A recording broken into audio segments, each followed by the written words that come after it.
Ką norėčiau pasakyti, labai džiaugiuosi, labai laimingas, kad pasiekėm tą paskutinę pergalę, kuri davė mums susigrąžinti Lietuvos čempionų vardus.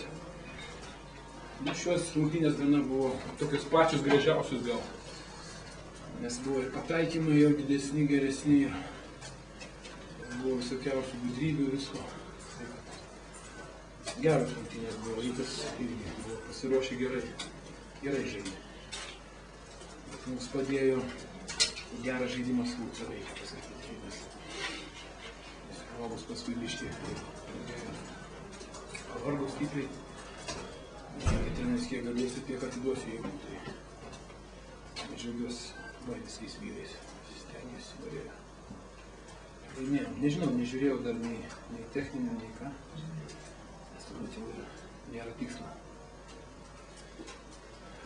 Taip, kodėl ką aš gal klausimais manau. O kodėl nesidžiaugėt, su kas susitiko? Aš per televiziją, Vidai, jūs taip gerai nufilmuojat, kad aš per televiziją viską pamatysiu puikiausiai, jau atsipalaidavęs, alaus įsipylęs. O šitą, kas liečia tą, yra, žinokit, vis tiek jau 6 rungtynės. Yra didelis krūvis, faktiškai yra daug dirbama, kad daeiti iki to ir galvoji daug ir ruošies, ir utilizuoji, kad išvargsti, labai stipriai išvargsti.